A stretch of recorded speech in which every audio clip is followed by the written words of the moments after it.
بسم اللہ الرحمن الرحیم۔ السلام علیکم ناظرین اکرام، میں عمران خان، آپ دیکھیں میرا یوٹیوب چینل۔ ناظرین اکرام، آج میں انتہائی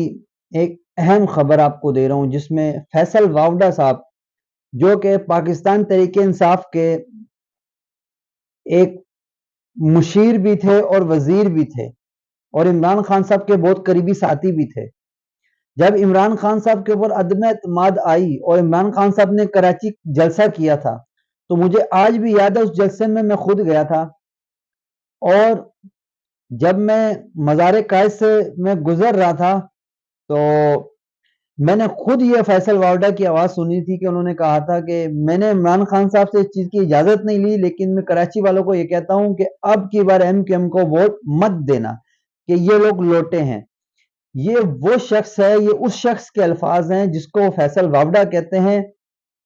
اور جس سے پاکستان تحریک انصاف کے کئی لوگ ناراض تھے، اور یہ خود کہہ رہے تھے کہ میں پاکستان تحریک انصاف سے نکل گیا یا مجھے نکالا گیا، اور یہ تجزیہ کار بن گئے، اور کافی باتیں ان کی اکثر سچ ہوتی ہیں۔ جو یہ بات کہہ رہے ہوتے ہیں میڈیا پہ آ کے، تقریباً وہ باتیں کلیئر ہوتی ہیں، کیونکہ ان کا خود کا یہ کہنا ہے کہ ان کے اسٹیبلشمنٹ کے ساتھ بھی بہت اچھے تعلقات ہیں، اور یہ کاروباری لوگ بھی ہیں۔ یہ خود ساری انہوں نے اپنی باتیں کلیئر کی ہوئی ہیں میڈیا کے اندر۔ لیکن یہ وہ شخص، جس شخص نے 2022 میں عمران خان کے جو اوپر عدم اعتماد آئی، تو اس شخص نے یہ کہا کہ ایم کیو ایم کو کراچی کے لوگوں نے ووٹ نہیں دینا، کہ یہ بکاؤ لوگ ہیں، ان لوگوں نے پاکستان تحریک انصاف کا ساتھ، عمران خان صاحب کا ساتھ چھوڑا۔ لیکن آج وہی فیصل واوڈا سینٹ کا الیکشن لڑ رہے ہیں، اور ایم کیو ایم پاکستان ان کو سپورٹ کر رہی ہے، اور ایم کیو ایم پاکستان کہہ رہی ہے ہماری 2 سیٹیں ہو جائیں گی سینٹ میں۔ تو آپ اندازہ لگا لیں، جو شخص 2022 میں ایک پارٹی کو، ایک سیاسی پارٹی کو کہہ رہا ہے کہ یہ غدار لوگ ہیں، آج اسی شخص نے میڈیا کے ساتھ بات چیت کی، اور وہ شخص کہہ رہا ہے کہ میری جو لڑائی ہے وہ ایم کیو ایم لندن سے، ایم کیو ایم پاکستان سے نہیں ہے۔ بھائی، آپ کی ایم کیو ایم لندن سے کس چیز کی لڑائی آ گئی؟ ایم کیو ایم لندن سے آپ کا کیا لینا دینا آ گیا؟ آپ اب یہ شخص سینٹ میں جانے کے لیے، اب سیاسی ہلچل میں آنے کے لیے انہوں نے ایم کیو ایم کا سہارا لیا، کیونکہ پاکستان پیپلز پارٹی میں تو یہ جا نہیں سکتے، اور پاکستان تحریک انصاف میں یہ آ نہیں سکتے، کہ پاکستان تحریک انصاف سے یہ پہلے نکالے چکے ہیں، اور اب انہوں نے وہ پارٹی واپس چنی، ایم کیو ایم پاکستان میں انہوں نے شمولیت اختیار کی۔ اور جس ایم کیو ایم کا ابھی گزشتہ انتخابات کے دنوں میں یہ بیٹھ کے جب یہ تجزیہ کر رہے ہوتے تھے، جب ان کو ٹاک شو میں بلایا جاتا تھا، تو یہ ایم کیو ایم پہ تنقید کیا کرتے تھے، اور آج یہ ایم کیو ایم کے ساتھ ہو گئے، اور ایم کیو ایم ان کو ووٹ دے رہی ہے، اور یہ ایم کیو ایم کے سینیٹر بننے جا رہے ہیں۔ تو یہ سارے معاملات وہی ہو گئے، اور یہ کہہ رہے ہیں کہ ہم میری لڑائی ایم کیو ایم آپ الطاف حسین سے لڑ بھی سکتے ہیں، آپ الطاف حسین کے خلاف بات کر رہے ہیں، آپ الطاف حسین کے لندن کے بارے میں بات کر رہے ہیں۔ آپ یہ بتائیے، یہ جو ایم کیو ایم پاکستان والے ہیں، آپ بول رہے ہیں کہ میں ایم کیو ایم لندن سے میری لڑائی ہے، ایم کیو ایم پاکستان سے نہیں ہے۔ ایم کیو ایم پاکستان والے یہ جو لوگ ہیں، یہ کون ہیں؟ یہ وہی سارے لوگ تھے 2016 والے۔ یہ بس کیا ہوا، انہوں نے ایم کیو ایم پاکستان بنا دی، انہوں نے الطاف حسین کی قیادت کی علیحدگی کا اعلان کر دیا۔ حالانکہ دنیا میں کہیں بھی چلے جائیں، بغیر لیڈر کے، بغیر قیادت کے نہ کوئی پارٹی چلتی ہے، نہ کوئی جمہوریت چلتی ہے، نہ کوئی عوام کسی کو اپنا ایک پارٹی لیڈر جو ہوتا ہے اسی کو سب لیڈر مانتے ہیں، باقی کسی تتر بتر کو نہیں مانتے۔ آج اگر پاکستان تحریک انصاف ابھی تک ہے، پاکستان تحریک انصاف کا وزیر اعلیٰ بنا، یا قومی اسمبلی میں پاکستان تحریک انصاف کے ارکان ہیں، وہ ان وجوہات پہ ہیں کہ قائد ایک ہے، عوام، رہنما، پارٹی کارکن سب ایک ہی بندے کی بات سن رہے ہیں، اور ایک ہی بندے کو قائد مان رہے ہیں۔ چاہے 9 میں واقعات ہوا ٹھیک یا غلط تھا، وہ ایک الگ طرف، لیکن لوگ آج بھی عمران خان کو اپنا قائد مانتے ہیں، اور عمران خان صاحب سے جا کے جیل کے اندر جا کے سب مشورے کر رہے ہوتے ہیں کہ آگے پارٹی میں کیا کرنا ہے، کس کو کس سیٹ پہ بٹھانا ہے، کس کو وزیر اعلیٰ بنانا ہے، کس کو وزیر مشیر، جتنے بھی ہیں تمام کے تمام فیصلے وزیر اعلیٰ علی امین گنڈا پور بھی جا کے عمران خان سے مشاورت کرتے ہیں۔ اور دوسری جو خبر ہے، پہلی خبر تو یہ تھی کہ یہ وہ شخص، یہ وہ صاحب تھے جنہوں نے ایم کیو پاکستان کو 2022 میں للکارا، اور آج ایم کیو پاکستان کی گود میں جا کے بیٹھ گئے۔ اور دوسرے جو شخص ہیں وہ ہیں علی امین گنڈا پور۔ علی امین گنڈا پور کے اوپر جو پنجاب میں ایف آئی آر مقدمات درج سے 9 مئی کے حوالے سے، ان کے اوپر عدالت نے ان کو پولیس کو وارنٹ دے دیے کہ ان کو گرفتار کر کے لایا جائے، جس میں علی امین گنڈا پور بھی شامل ہے، مراد سعید بھی شامل ہے، دیگر اور بھی ارکان ہیں۔ پاکستان تحریک انصاف کا اس پہ بہت سخت موقف آیا ہے، کہ سخت رد عمل آیا کہ یہ جتنا بھی ہو رہا ہے، ایک تو جھوٹے الزامات ہیں، یہ دوسرا اب علی امین گنڈا، ایک میں نے اس نے پروگرام سنا تھا، ایک ٹاک شو تھا، اس میں وہ صحافی کہہ رہے تھے کہ ابھی جیسے ثانیہ 9 مئی ہوا،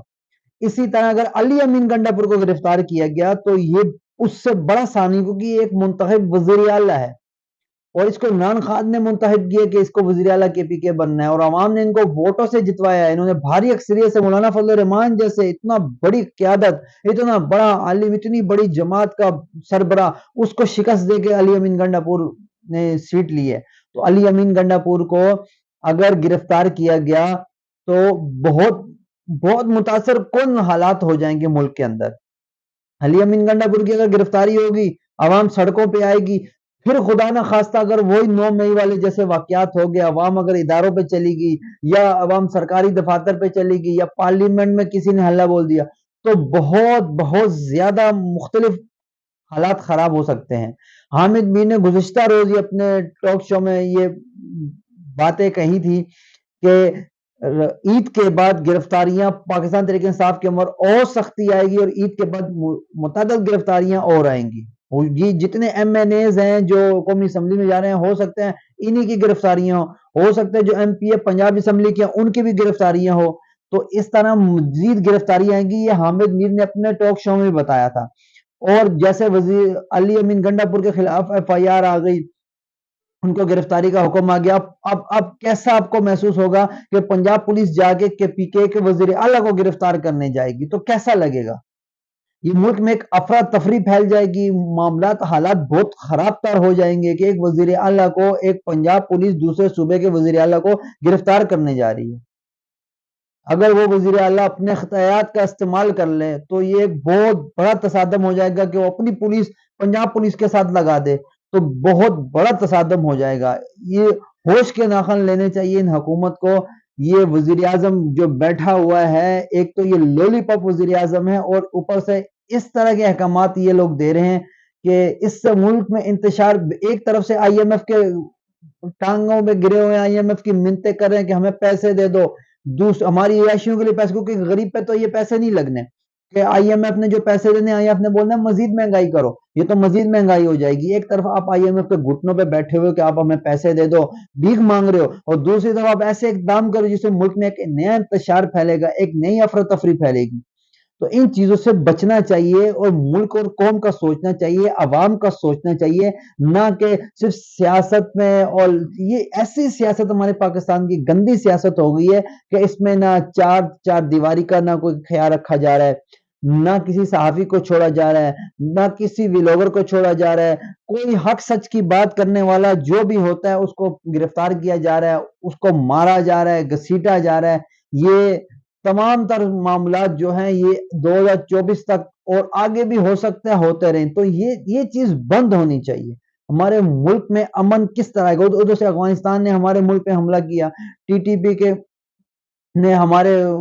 علاقوں میں حملہ کر دیا، تو یہ کیوں ہو رہا ہے؟ انتشار جب ہمارے ملک میں ہی امن نہیں ہوگا، ہماری اپنی سیاسی پارٹیاں لڑیں گی، تو باہر جو ملک ہے وہ تو عمل دخل کریں گے، وہ اسی طرح کریں گے۔ وہ ہماری فورسز کو نشانہ بنا رہے ہیں، وہ ہمارے پہاڑی علاقوں کو نشانہ بنا رہے ہیں۔ آج افغانستان نے کیا، کل انڈیا کرے گا، پرسوں ایران کر رہا ہوگا. تو یہ چیزیں اچھی نہیں ہیں. اس طرح ہمارا ملک تباہ ہو سکتا ہے. ان چیزوں سے بچنے کے لیے پہلے جمہوریت کو اپنانا ہوگا، ایک ایسا نظام بنانا ہوگا، آئین کے نیچے، قانون کے نیچے سب کو لانا ہوگا. اس کے بعد آپ باہر کے لوگوں کے ساتھ آپ بات کر سکتے ہو. آپ کے ملک کے اندر کے معاملات ایسے ہیں کہ جو اپوزیشن ہوتی ہے وہ انگریزوں امریکہ کو بتا رہی ہوتی ہے، باہر کے الیکٹرانک میڈیا کو بتا رہی ہوتی ہے کہ ہمارے ساتھ زیادتی ہوئی، ہمارے ملک میں یہ ہوا. تو اس طرح ہمارے ملک میں تو اثر، بہت گہرا اثر پڑ رہا ہے کہ اس طرح تو نہ ہمارا ملک آگے بڑھ سکتا ہے، نہ معیشت بہتر ہو سکتی ہے، نہ کوئی عدم استحکام آ سکتا ہے. یہ استحکام اسی طرح سے آئے گا کہ ہم سب کو جتنی بھی پارٹیاں ہیں، تمام کی تمام پارٹیوں کو مل بیٹھ کے جمہوریت کے نیچے ایک آئین کی بالادستی کے نیچے قوانین ترمیم دینی چاہیے جس میں ہر طرح کی ایک دوسرے کو سب کو برابری ملے اور ملک اور قوم اور عوام کا سوچا جائے. جب ہی ہمارا ملک ترقی کر سکتا ہے. جب ہی ہم باہر، اب اگر ہماری آرمی نہ ہوتی، لوگ آرمی کو برا بھلا کہتے ہیں، لوگ آرمی کو گالیاں نکالتے ہیں. اب یہ ٹی ٹی ایل پی والوں نے